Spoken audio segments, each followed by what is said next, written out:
조기교회는요, 두 가지 사역을 중심으로 활동해 왔습니다. 하나는 캐리그마이고요, 또 하나는 디다케입니다. 캐리그마, 선포의 의미를 담고 있습니다.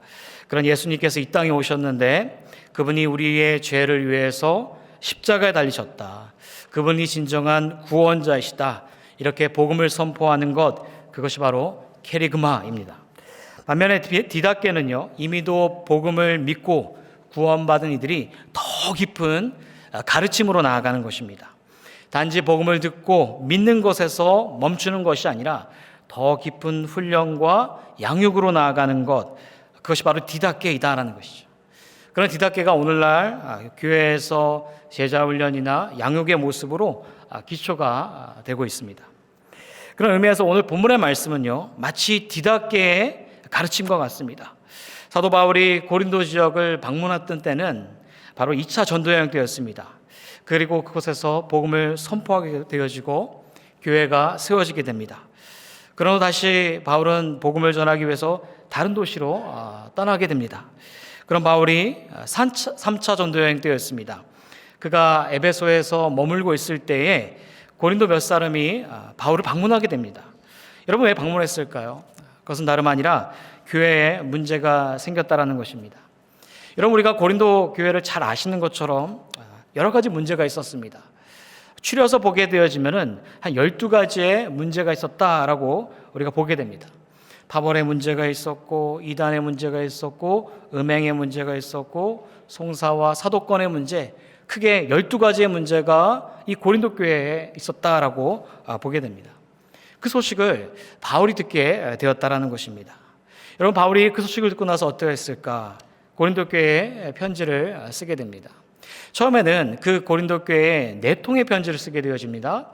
그런데 2통은 중간에 유실되어지게 됩니다.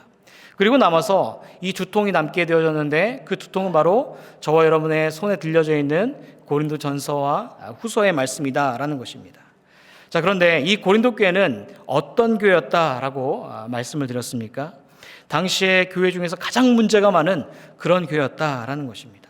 그런데요, 이 편지를 받고 나서 어떤 일들이 일어나게 되어지냐면, 분명 교회는 여전히 문제를 떠안고 있었지만 그 바울의 편지를 통하여서 그 문제가 하나씩 해결이 되어지는 것을 경험하게 되어집니다.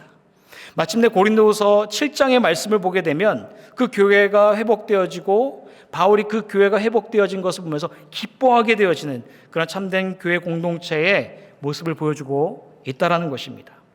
그런 맥락에서 오늘 본문은요, 2가지의 가르침을 전하고 있습니다. 첫 번째는요, 복음에는 단순함을 넘어서 심오함이 있다는 것입니다. 여러분, 오늘 1절을 보면 이렇게 말하고 있습니다. 우리가 함께 읽겠습니다. 시작. 형제들아, 내가 너희에게 나아가 하나님의 증거를 전할 때에 말과 지혜의 아름다운 것으로 아니하였나니. 이런 본문을 보게 되면은 바울이 고린도 교회에 복음을 전할 때에 그가 어떤 마음으로 전했는지에 대해서 본문은 너무나 잘 나와져 있습니다. 뭐라고 말했습니까? 하나님의 증거를 전할 때에 그 속에서 말과 지혜의 어떤 아름다운 것으로 하지 아니었다라고 전하고 있는 것을 보게 됩니다. 특별히 오늘 본문 속에서 하나님의 증거라고 말하고 있습니다. 우리가 가지고 있는 그 개역개정 성경 속에서는 증거라는 단어를 쓰고 있습니다. 그런데 여러분 중에 각주가 달린 성경을 가지고 계신 분이 있다면 그 각주를 따라서 천천히 내려가다 보게 되어지면 이렇게 적혀져 있을 것입니다. 비밀, 혹은 어떤 사본에는 비밀이라고 적혀져 있는 것을 보실 수가 있으실 것입니다. 그 말은 무슨 말이냐면 초기 교회에 다른 성경의 사본에는 증거라는 대신에 비밀이라는 단어가 썼다라는 것입니다. 자, 그렇다면 성경이 모순되어서 상충된 의미를 말하고 있는 것일까? 여러분, 그렇지 않습니다. 이 2 단어는 대립의 개념 속에서 말하는 것이 아니라 동일한 뜻을 담고 있다는 것이죠. 그러나 전달 과정에서 바꾸어서 쓰게 되었다는 것입니다. 그래서 다른 성경들을 읽다 보면, 세번역 성경이나 우리말 성경을 읽다 보면 그 증거를 뭐라고 표현하고 있냐? 비밀이라고 쓰고 있습니다. 그리고 그 비밀의 원어는 mysterion, 영어로 바꿔 말하면 mystery라고 말합니다. 여러분, 미스터리가 무엇입니까? 비밀함, 신비함을 뜻하고 있습니다. 자, 그러니까 그 증거는 무엇을 말하는 것이죠? 비밀을 말하는 것입니다. 비밀은 무엇을 말하는 것이냐면 증거를 말하고 있다는 것이죠. 그 비밀의 증거, 그 신비의 증거, 그것이 무엇일까요? 그것은 다름 아니라 복음이다라는 것입니다. 여러분, 그 복음을 누가 전했을까요? 바로 사도 바울이 전했다라는 것입니다. 그리고 그런 복음을 전할 때 그가 어떻게 전했냐면 그 어떤 말과 지혜의 아름다운 것으로 전하지 아니하였다라고 전하고 있습니다. 여러분, 그러면서 2절에 이렇게 말합니다. 내가 너희 중에서 예수 그리스도와 그가 십자가에 못 박히신 것 외에는 아무것도 알지 아니하기로 작정하였습니다. 여러분, 바울이 뭐라고 말하고 있죠? 바로 아무것도 알지 않기로 작정하였다라고 말합니다. 그러나 하나, 그거는 예수 그리스도와 십자가에 못 박히신 것 외에는 아무것도 알지 않기로 작정하였다 고백하는 바울의 모습을 보게 됩니다. 여기서 한번 생각해 보게 됩니다. 여러분, 바울의 고백이 어떻습니까? 너무 단순하지 않습니까? 예수와 십자가의 사건, 너무나 단순한 이야기이지 않습니까? 그런 그가 지식이 없기 때문에, 지혜로운 어떤 미사여구를 쓸 수 없기 때문에 이렇게 말하는 것입니까? 그 말이 아니면 사도 바울은 학문이나 지식으로 배울 것 다 배워서 이런 말을 하는 것일까? 어쩌면은 그럴 수도 있을 것입니다. 여러분, 사도 바울이 어떻습니까? 집안 배경이 참 좋았던 사람입니다. 유복한 가정에서 태어났습니다. 당시 사회에서 로마의 시민권을 가지고 태어났던 사람이 바로 바울입니다. 우리가 미국에 살아가면서 미국 시민권 줬다고 말하지만 당시의 로마 시민권은 미국 시민권과 게임도 되지 않는 그런 엄청난 그런 시민권을 가지고 있었던 사람이 바로 바울이었습니다.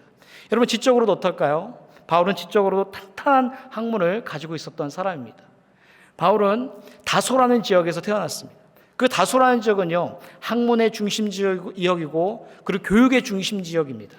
오늘날로 말하면 우리가 살고 있는 버긴 카운티라고 말할 수가 있겠죠. 제가 LA에서 왔는데 LA 지역에서는 오렌지 카운티나 얼바인 지역, 교육의 중심지라고도 말할 수가 있을 것입니다. 바울은요, 그 지적으로 학문적으로 탁월한 곳에서 태어나 자란 사람이 바로 바울이다라는 것입니다. 여러분, 직업적으로도 어떨까요? 바리새파였습니다. 우리가 바리새파 말하지만 바리새파에 가입되어지는 것은 아무나 할 수 있는 것이 아닙니다. 당시에 어떠한 여러 가지 절차를 거치고 그것을 통과해야지만 바리새파가 될 수 있었던 그러한 직업을 가진 사람, 바로 사도 바울이었다라는 것입니다. 자, 그런데 그가 뭐라고 말하고 있습니까? 예수 그리스도와 십자가에 못 박히신 것 외에는 아무것도 알지 않기로 작정했다라고 말하고 있습니다. 여러분, 왜 이렇게 고백하는 것일까요? 그것은 다름 아니라 그에게 있어서 예수 그리스도와 십자가 사건이 그에게 가장 큰 신비한 사건이요, 가장 큰 비밀의 사건이라는 것입니다. 그래서 그에게 어떠한 배경과 직업과 지식, 그 어떤 것과 견줄 수 없는 그리스도 안에서 그 복음의 심오함을 깨달았기 때문에 그것만 알기로 작정하였다라고 바울이 전하고 있다라는 것입니다. 여러분, 마치 이와 같습니다. 제가 LA에서 뉴저지 처음 왔을 때 저녁 때 왔습니다. 그래서 제 아내에게 물어봤습니다. 여보, 이거 어때? 모르겠는데 어두컴컴하고 앞이 보이지가 않더라고요. 실제로 운전을 하는데 앞이 보이지가 않아서 어떻게 운전해야 되는지 좀 애를 먹었습니다. 그러면서 숙소에 들어가서 잠을 청하였는데 다음날 깨어서 창문을 열었을 때 어땠을까요? 와, 제가 감탄했습니다. 수북히 눈이 쌓인 모습을 보면서 LA에서 볼 수 없는 그 광경을 보면서 감탄하였습니다. 제 아이들은요, 밖에 나가면서 눈싸움을 하고 제 둘째는 그 눈밭에 드러누면서 영화를 찍는 그런 모습을 보여줬습니다. 얼마나 감탄스럽든지, 와, 뉴저지에는 산도 있고 들도 있고 강도 있고 바다도 있고 갈대도 있었습니다. 여러분, LA에서는 갈대를 경험하기 힘듭니다. 그런데 갈대까지 있었고 그 나무 숲 가운데 눈이 쌓여져 있는 모습, 너무나 장관의 그 경치를 이루는 모습 가운데 감탄하였습니다. 그러면서 반겨주는 사람이 있었습니다. 제가 운전하고 나가는데 옆에서 사슴이 튀어나왔습니다. 그것도 한 마리가 아닙니다. 2마리가 튀어나오고 3마리가 튀어나오고 퍼레이드를 할 정도로 사슴이 저를 반겨주는데 도대체 이곳은 어떤 곳인가? 그 심오함에 장관하면서 감탄을 금할 수밖에 없었습니다. 여러분, 제가 저희 아내와 저녁 때 어떻다고 말씀을 드렸습니까? 왜 이렇게 단순해? 아무것도 없고 아무것도 보이지 않아. 그러나 그 다음날 어땠습니까? 그 장관의 그 경치 앞에, 그 심오함의 경치 앞에 탄성을 줄 수밖에 없는 모습, 바로 복음이 이와 같다라는 것입니다. 복음에는요 아주 단순합니다. 로마서 10장의 말씀처럼 사람의 마음으로 믿어 의에 이르고 입으로 신하면 구원에 이른다라고 말했습니다. 복음은 단순하죠. 그런데 복음에는 무엇이 있을까요? 심오함이 있다라는 것입니다. 그래서 우리가 매일매일 예배에 참석하게 되어지고 매일매일 말씀을 읽게 되어지면 새로운 애가 있고 새로운 도전이 있는 것, 그것은 무엇을 나타나는 것이냐면 바로 복음에는 그 심오한 하나님의 일하심이 있다라는 것입니다. 여러분, 그래서 골로새서 1장 26절부터 27절에는요 이렇게 말씀하고 있습니다. 함께 읽겠습니다. 시작. 이 비밀은 만세와 만대로부터 감추어졌던 것인데 이제는, 한 절 더 읽겠습니다. 하나님이 그들로 하여금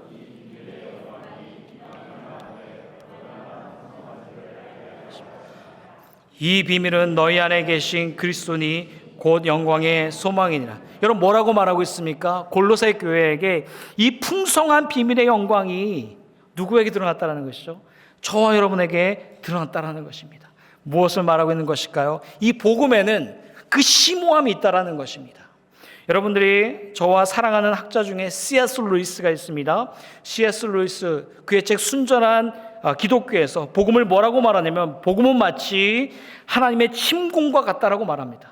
단순히 복음은 위로하는 것이나 제안하는 것이 아니라 그것을 넘어선 하나님의 나라가 이 세상 가운데 침공하여 침투한 그 강력한 힘을 가지고 있다라고 C.S. 루이스가 말하고 있습니다. 그렇습니다, 여러분.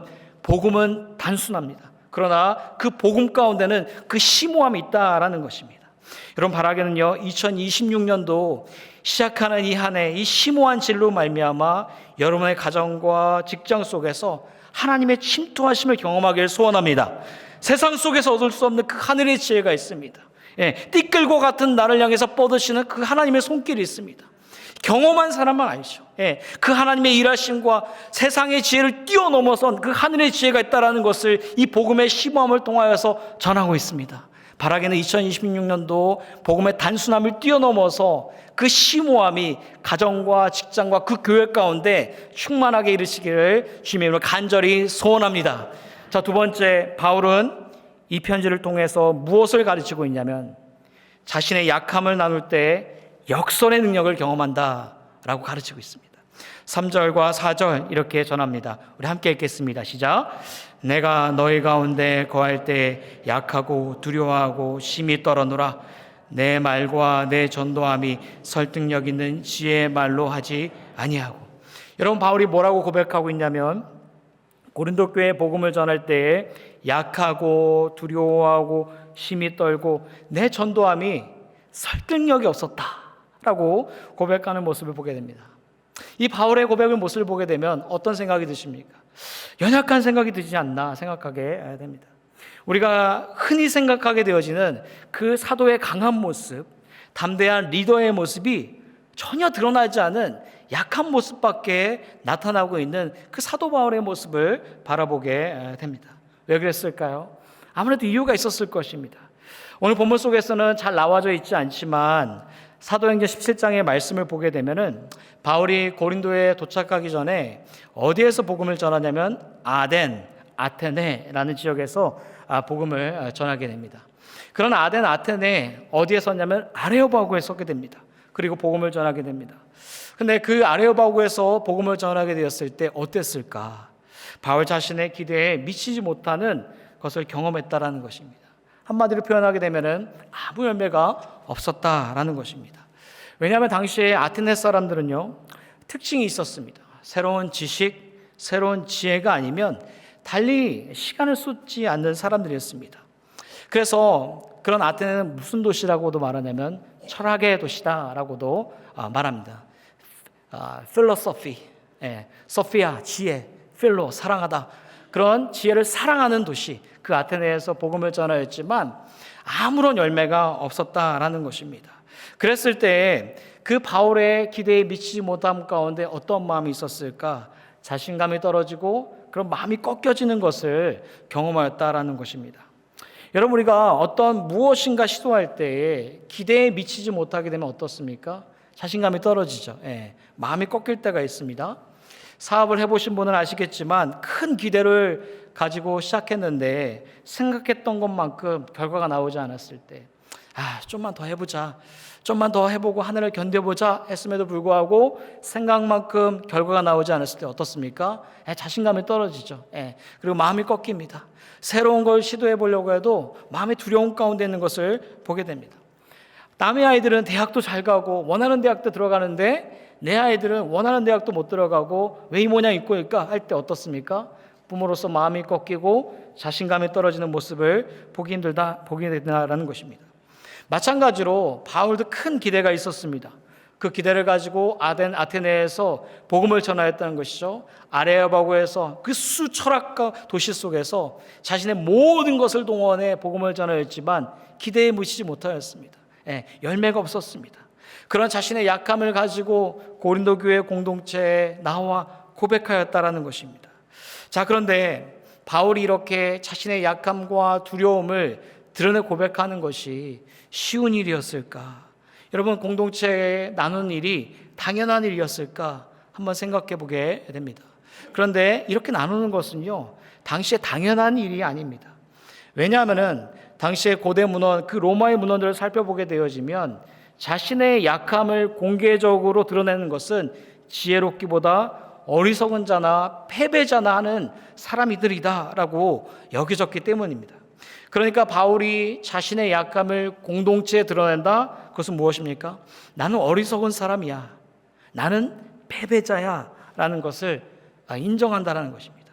굳이 드러내지 않아도 될 내용들을 고린도 공동체에 자신의 약함을 드러내고 있다는 것입니다. 그런 약함을 드러내게 되어질 때 어쩌면 앞으로 사역을 감당하는 데 있어서 걸림돌이 될 것이고 그것이 흠이 되면서 사역 가운데 치장을 줄 수도 있었던 모습이었다라는 것입니다. 그럼에도 불구하고 사도 바울이 자신의 약함을 드러낼 수 있었던 것이 무엇인가? 4절에 이렇게 말합니다. 다만 성령의 나타나심과 능력으로 하여.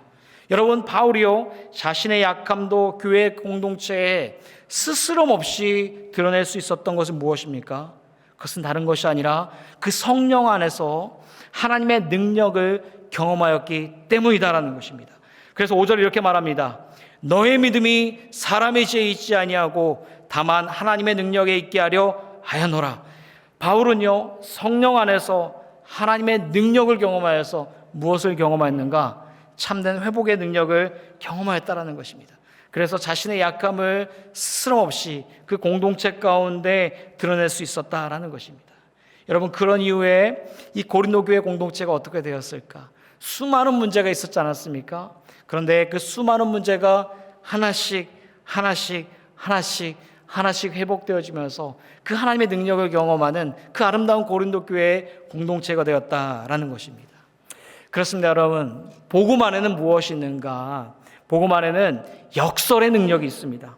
성경은 이 세상의 논리와 생각을 뛰어넘는 하나님의 역설의 능력을요 꾸준히 전하고 있습니다.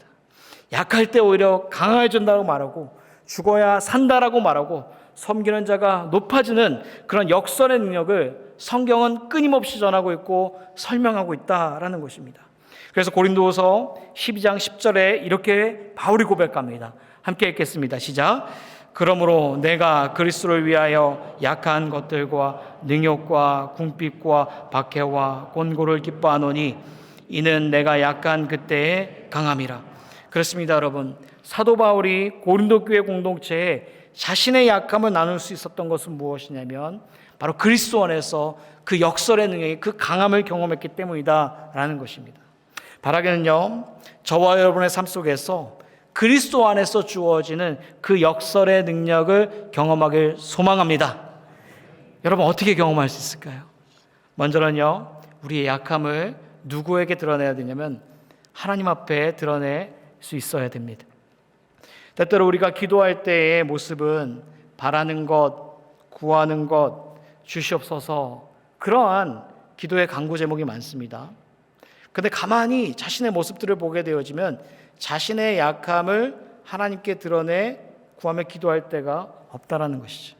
여전히 약함도 있고 여전히 자신의 연약한 부분들이 있음에도 불구하고 그것보다 구하는 것, 바라는 것을 주시옵소서라고 구할 때가 많다라는 것입니다.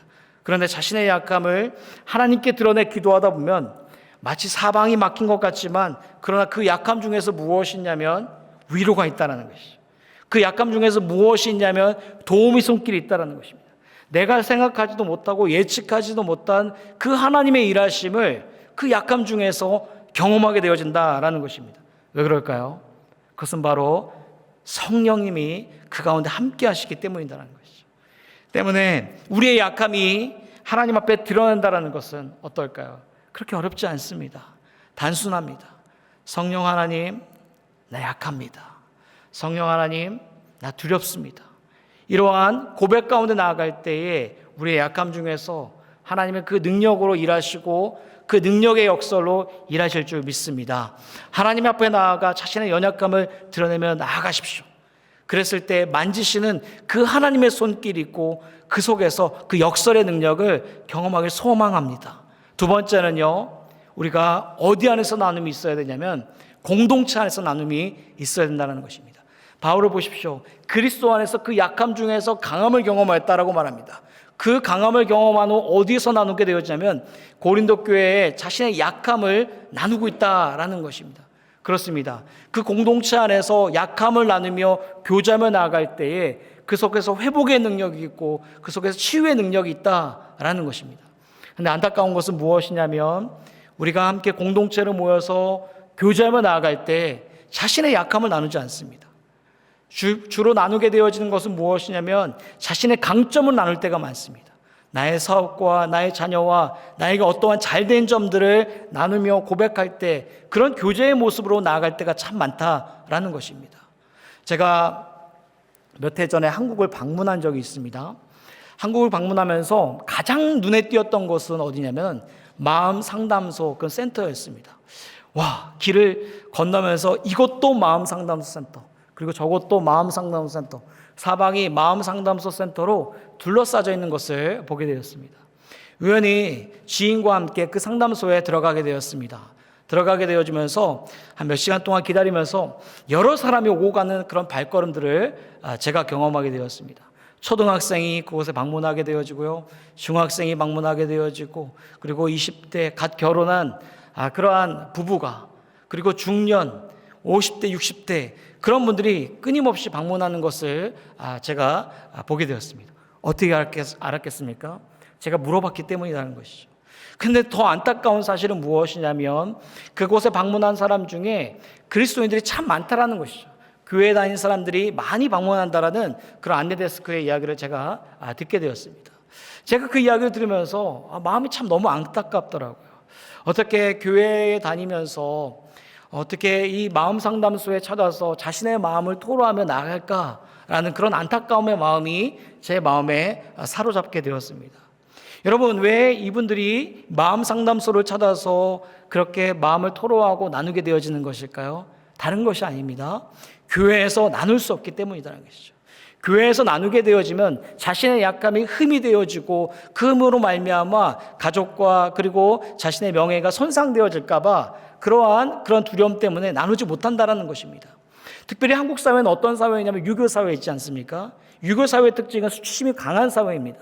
그런 수치심이 가족 가운데 그리고 내 이웃 가운데 명예에 훼손이 되어질까 봐 더 나누기 두려워하는 그러한 모습을 갖고 있다는 것이죠.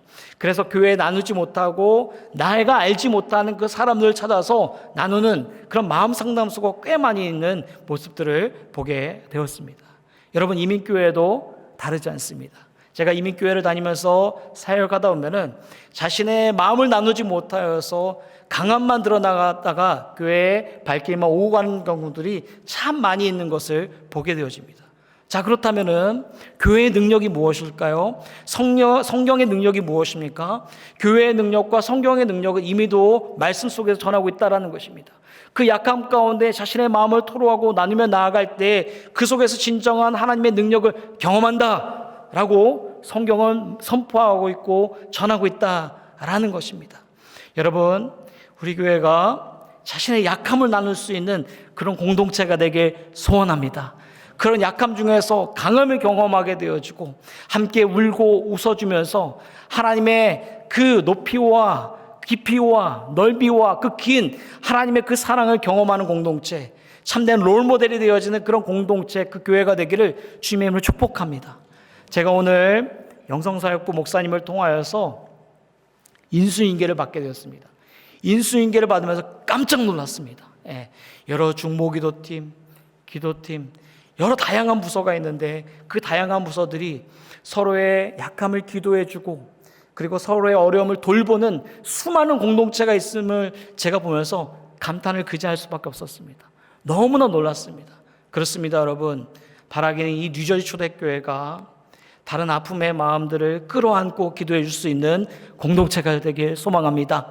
이 교회를 통하여서 하나님의 복음 속에서 놀라운 일하심은 회복되어지는 공동체, 그래서 표어처럼 열방의 복이 되는 공동체, 상처 입은 자가 치유되어서 또 다른 상처 입은 자를 치유할 수 있는 공동체, 그런 뉴저지 초대교회가 되어지기를 간절히 주님의 이름으로 축복합니다.